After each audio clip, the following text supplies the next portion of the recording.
Hello, how are you? Hello, how are you? Doing good. Awesome. Are you over the age of 18? Yes. Awesome. And I am assuming you are a Christian, right? Yes. Perfect. How long have you been a Christian, may I ask? Um, since 2015. Okay, cool, cool. And do you subscribe to like a certain denomination or are you more like open? The denomination, good question. Um, well, I would say I was raised in the Baptist church. Okay, all right. So more on the Baptist influence. What was that? So more with a Baptist influence on the Christianity, right? Right. Protestant. All right, awesome. And Yeah. what do you think about anything on the background? Um, I have. You say, why does God allow slavery? Is that what it says? Yes, yes. Why does God allow Well, slavery in His law? well, that's a. There's different routes it can go, philosophy or the common question. But I don't think it's more slavery than you think. Like American slavery is more than like indentured servitude. Can I ask why you think that?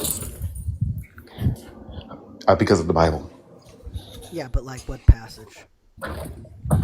What Yeah, but like what passage? passage? Yeah, where in the Bible are you getting that the slavery that was in the Bible was only indentured servitude? Well, we can. Um, I really don't know because this topic I haven't looked into it all much. Okay. Like this is like a like a recent topic I have been brought up with, and like I didn't like have time to like do some research real quick before I like came on. Sure, sure. So I don't. Can I give you my thoughts of how I'm getting the conclusion I'm getting with some passages? Of course, of course. Awesome. Thank you. Real quick, what do you believe are the differences between indentured servitude and slavery? Just so that we clear up our definitions real quick. Indentured servitude, I believe it's where it's like more of a hire work for hire. I believe that's what it is. If I'm wrong, please correct me, but that's what I think it is. Like a man needs a place to work. That's Yeah, what I think it is. I can't in a remember how it's. way, it's indentured servitude is a process in which someone would work for another individual to receive some sort of aid, whether in the like a debt situation, like if I borrowed money from somebody and I couldn't pay them back and I worked off that debt for them. That would be one way to do it, or for some kind of aid, like if they're housing me or something like that and taking care of my family and stuff, I could offer to work for them for a certain amount of time to pretty much assist them in the payment for all the resources that it took to aid me. So it's the indentured servitude is someone is giving you something, whether a resource or a debt, and you are working that off for them. Does that make sense? Yes. Okay, and then what about slavery? Because I take slavery as the act or practice of people owning people as property. Usually, it includes forced labor and potential sexual assault. Well, I don't believe the Bible supports like forced labor and sexual assault. I disagree. I'm just saying in the terms of the definition for slavery. Slavery is when people own people as property, and this is typically how they treat them by making them work for them by force or by using them and their bodies. Yes, but that's not. Okay. Um, what am I gonna say? Um, I'm sorry. I'm just trying to. I'm trying to think. If I'm wasting your time, please let me know. No, no, Um, you're doing perfectly fine. And right now, I'm not talking about the Bible at all. I'm just talking about our definitions of just so we know what is what. We understand what indentured servitude is. For me, yeah. when I'm looking at what slavery is, it's a system where people own people as legal property, and this is typically what they use them for: forced work, or to use their bodies for things like sex. Would you agree? Yeah, I agree. Okay. That's how slavery is defined, like American slavery, like kidnapping people, forcing them, like forcing them to be your property. But I don't believe that's what the Bible supports. The Bible does condone kidnapping.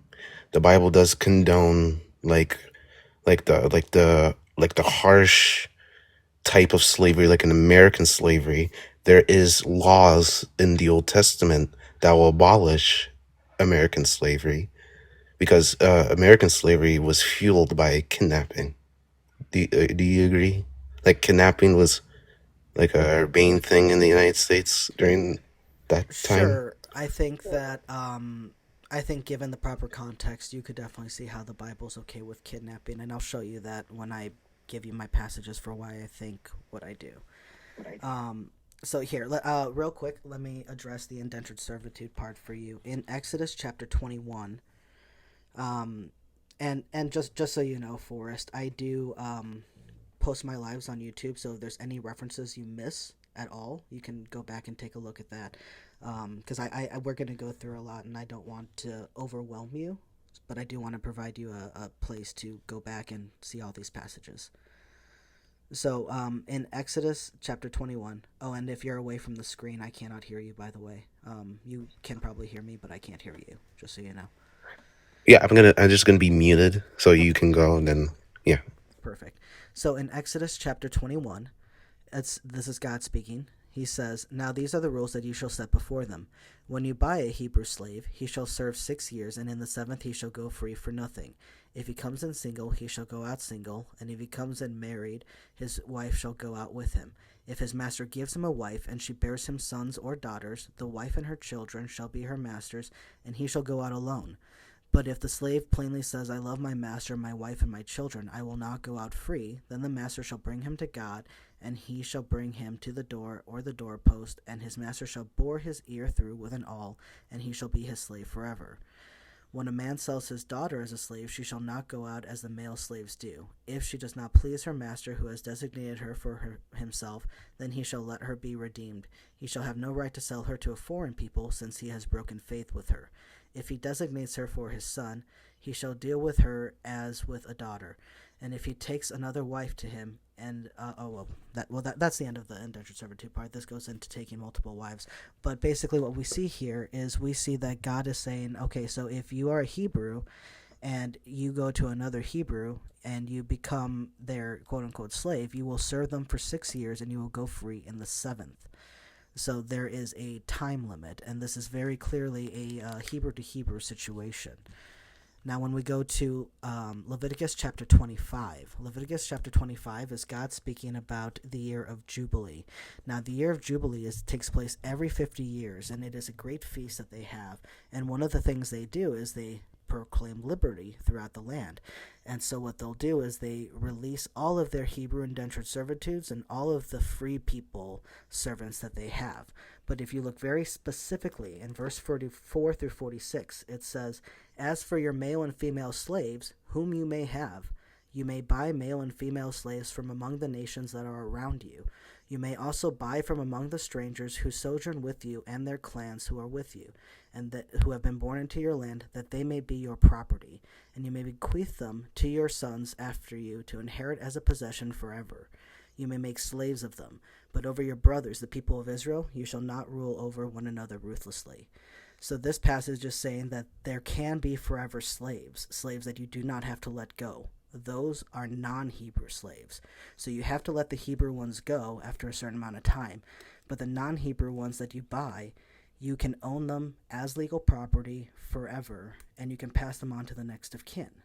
There are rules against mistreatment for your fellow Hebrews, but not for the non-Hebrew slaves that God just said you could have. So I think it's very clearly the Bible is showing that you can have both the indentured servitude system and the slavery system, given that you follow these certain rules. Now, when it comes to the kidnapping part, if we go to Deuteronomy chapter 20, right there. So if you go to Deuteronomy chapter 20, God is giving the rules for warfare. And, this is Joshua, sorry. Deuteronomy chapter 20. And so, starting in verse 10, when you draw near to a city to fight against it, offer it terms of peace. And if it responds to you peaceably and it opens to you, then all the people who are found in it shall be made forced labor for you and shall serve you. But if it makes no peace with you, but makes war with you, then you shall besiege it, and the Lord your God gives it into your hand. You shall put all its males to the sword, but the women and the little ones and the livestock and everything else in the city, all its spoils, you shall take as plunder for yourselves. And you shall enjoy the spoils of your enemies, which your Lord God has given you. Thus you shall do to all the cities that are far from you, which are not the cities of the nations here. And then God goes on to give a certain amount of nations that he just has on a hit list. He says wipe them all out. Everyone else, though, you can, if you want to make war with them, you say, hey, be my slave, or I'll just kill all the men and take all the women and children as my slaves anyway. So that is kidnapping. That is taking forced labor. And then one more passage going into Deuteronomy 21, the very next chapter. This is also kidnapping, and I believe sex slavery. When you go out to war against your enemies, and the Lord God gives them into your hand, and you take them captive, and you see among the captives a beautiful woman, and you desire her to take her to be your wife, you can bring her home to your house, and she shall shave her head and pare her nails, and she shall take off the clothes in which she was captured, and shall remain in your house, and lament her father and mother for a full month. After that you may go in to her and be her husband, and she shall be your wife. But if you no longer delight in her, you shall let her go where she wants, but you shall not sell her for money for you, nor shall you treat her as a slave, since you have humiliated her. So what we see here is, once they go to war and they take a city captive, among the captives, if a soldier looks at a woman and says, me likey, I want her, he can take her from her homeland to his homeland. He strips her of her identity by cutting her nails, her hair, and changing her clothes. And that, even to Bible Hub and the Talmud, is supposed to be symbolic of her, quote-unquote, transferring from her old filthy heathen life into being the wife of a man of God. And then when he can go in unto her and be her husband, that means they have sex, and he doesn't like her anymore, he can just kick her out. It doesn't say anything about providing anything for her, or taking her home to any maybe living family members left. But in the context here, this woman just saw this man in his army turn her whole life upside down, unalive her family, probably her friends, her friends' parents, and then she has been chosen to be this guy's wife. I can't see that as anything other than kidnapping and sexual slavery. And then if you don't like her, you can just literally kick her out. And these are the laws that God has given for his people on how they ought to act. So this is where, and these are just a few of them. We could go through so many more, even into the New Testament, of where I can see very plainly that God is okay with people taking other people and treating them like they're less than. Does that all make sense? Okay. Yes, but there's lots of problems to what you said, but you I am not in this area. I am not an expert, but I do know people who are. First of all, like Paul Copan, he did lots of work on Numbers 31. Like on his book is God a Moral Monster. You can go look at that. Yeah, Or I his actually book is heard the God. book on the Audible recently. I thought that Yeah. it was terrible. I think that he didn't address a lot of passages in the Bible, and his whole introduction of that book was just, atheists are shit. They're stupid. Don't listen to them. And then he gets into the book, and there's a lot of passages that he ignores. There's a lot of things he doesn't address, and there's a lot of things that he only addressed halfway, and slavery was only something he addressed halfway. Okay. I'm sorry, you can please go ahead and make your point. All I'm saying is that I have read that book, and I was very disappointed in it because I was hoping to get a good argument from a Christian base filled with scripture, and all I got was some half-ass argument of atheists are stupid, this is why, and yet I'm going to ignore half of what the text says. Hey, I don't think atheists are stupid. Trust me, I love atheists. I love talking to atheists. That's why I'm talking to you. That's But great. And I'm not saying you share his opinions on that. I'm just saying that I right. think that was a very dishonest way to start his book, and I think that set the tone for the rest of the dishonesty in his book. I do understand where you're coming from, but to be honest, I need to do research and maybe I can come back to you some other time. Like, I don't know how often you do this. Like, do you like, is it every, I want to start doing it more, but if anyone yeah. messages me at all, I will happily set up a time to talk with you at any point.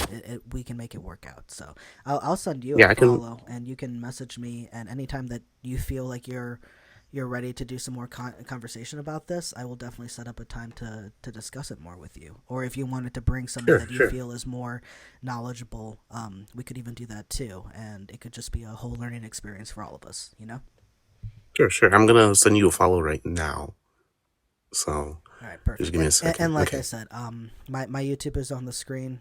Any passages that Hmm. you may have missed, or any of the context that I gave for it, you can have it right there, and hear it all again, or show whoever and be like, hey, what about this passage, and just see what they have to say. See what other scriptures they bring up.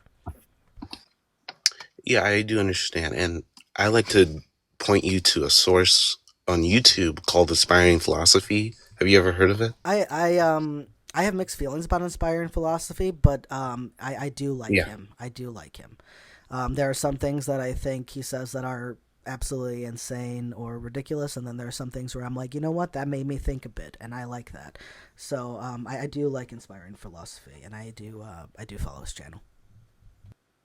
Yeah. Do you see in this video about the Old Testament law? Like, why are these verses in the Bible, or why do these verses are in the Bible that seem barbaric to us? Have you seen that? I can't think of it off the top of my head. I've seen so many videos on YouTube from so many people. But I mean, if you want to send that Yeah. to me, regardless if I'd seen it before or not, I will definitely see it again.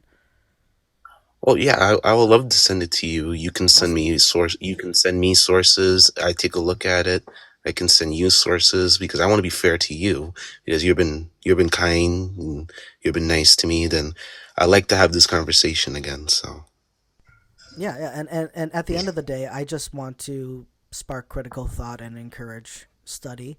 So, I'm not going to sit here and beat you over the head, say you have to admit that, God said slavery is cool. I want you to, I think it's very honest of you to say that you need to do some more study on this, you're not too sure, and listen to what I had to say, and you're going to go and do the work to look into it. I think that that's very admirable. And honestly, at the end of the day, mhm. that's all I can hope for. Yeah.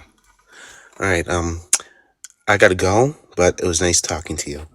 Yeah, man, it was nice talking to you too. I hope you have a good rest of your day. You too. Bye bye. All right, bye bye.